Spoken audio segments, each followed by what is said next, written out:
dead last in the league. Your opponent tonight is top 10. Would you take anything from that team and apply it to your own team as far as power play and the penalty kill?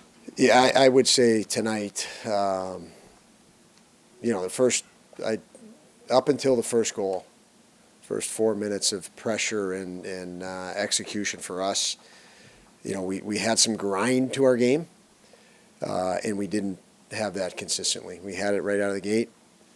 We didn't have enough grind, and both special teams tonight. So you can say the obvious about the power play, but we don't give up 3 penalty kill goals. It's a tight game all the way through.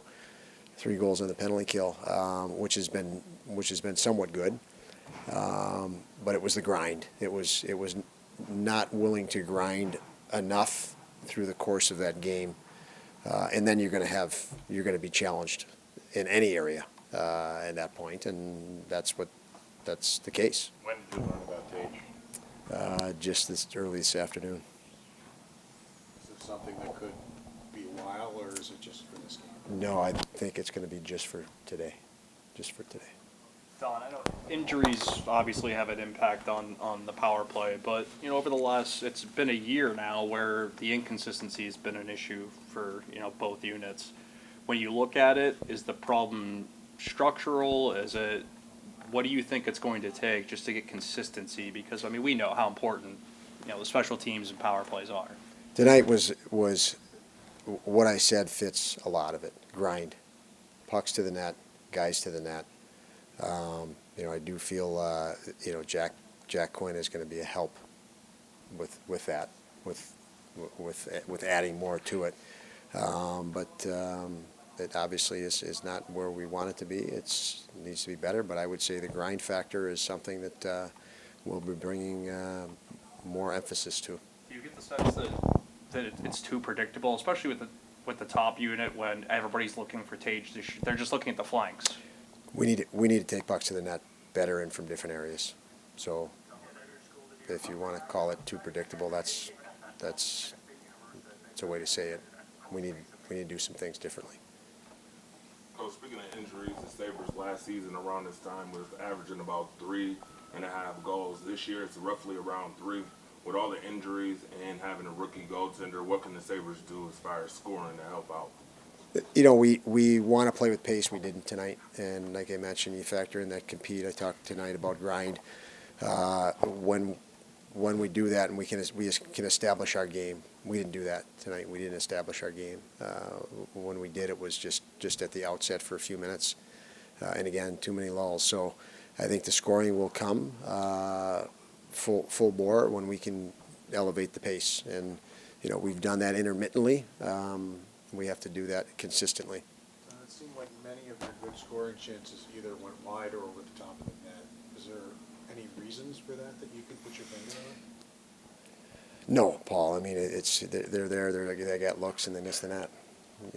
I guess that'd be a question for them. I felt we didn't have enough of a shot mentality to begin with, so possibly looking for another play before you shot and that little bit of hesitation, and now you're missing a net. That could be one component, but again, I just didn't think we were direct enough tonight. And we were in increments, but those showed that's how you have to play for as much as you can of 60 minutes, right? And wasn't enough. Is Rasmus Dahlin okay? He took a shot right at the He seems to be okay. Yeah. How frustrating He's an ultra competitor, which you can see. So great job by him. How frustrating were the coverage issues on the first 2 goals? The first one was the second was a power play or penalty kill goal. The first one was we could have just chipped it right out to a guy slashing across, and we didn't. We went back with it off our feet, and then a situation where you have that turnover, as we talked about. You have a chance to defend, and we chased after the turnover. We went out of position when we should have held our ground a little bit more. So the first penalty kill goal, and the second one of the game, inside pass from outside. We actually had a decent penalty kill until then, and let a pass from behind the net come inside, which shouldn't happen.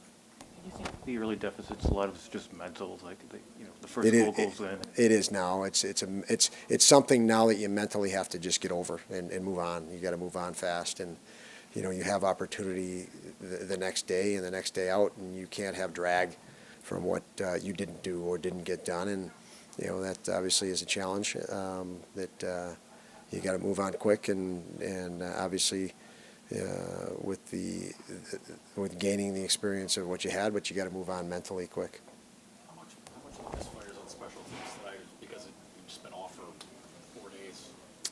I mean, I'm sure guys didn't feel good, on both sides of the puck tonight. They didn't feel like themselves. So, I mean, who knows? But regardless, we want a lot more intent there and attack there. You saw in spurts. There's urgency when you pull the goalie at the end of the game. You got an open net. We saw more urgency because of that. We need to see more urgency before that. And you miss nets or whatever. You have a 3-day layoff, but we could still have played with more urgency through the course of the game. Coach, there's a lot of time left in the season, but to make this team a contender, what is the things that need to change the most as far as this team is concerned right now? We need to play with pace, and we need to string as much, like I said, willingness to grind and direct game, direct over the line to the net, shot to the net, track a rebound. We play direct and with pace. The power play, again, just to circle back on that, you're talking about taking a look at everything. What are your thoughts in general about how they've been drawn up in terms of getting production? We've had personnel that's coming back into the lineup, obviously, and we'll look at that, and there needs to be personnel changes and different looks at that. Again, we've talked a lot about even, refocusing on strategy, per se. Mentioned to Paul, more of a shot mentality, more of an attack mentality, more of a direct to the net mentality. So we've began discussions on that, and that process, I think it's a process that's underway. Tom, as a head coach, when you do have a power play that's struggling, your expertise forwards power play, do you get more involved? Especially when you do have a power play this Yeah, struggling with? at this point, yes, because of that, because we want more and we need more. So, yeah, you shift obviously as those are things that are delegated through staff, and at certain points you need more manpower on it, and I think that's where we're at. Coach, what did you see different from Boston this go-round than the last go-round when it was in Boston? Nothing really different from them. They're very consistent, again, when we played there, we played with such a high level of urgency that we didn't have tonight, and that's the difference. The difference was us tonight. Another popping off the skate tonight. Obviously, mistakes happen at lightning speed, but is there any desire for maybe more situational awareness, especially down low in the crease? You'd love to not have a guy in the crease. So, that's probably where the mistake was. But, as you mentioned, things happen split second, and bad breaks happen. You have to overcome them. So we didn't overcome them.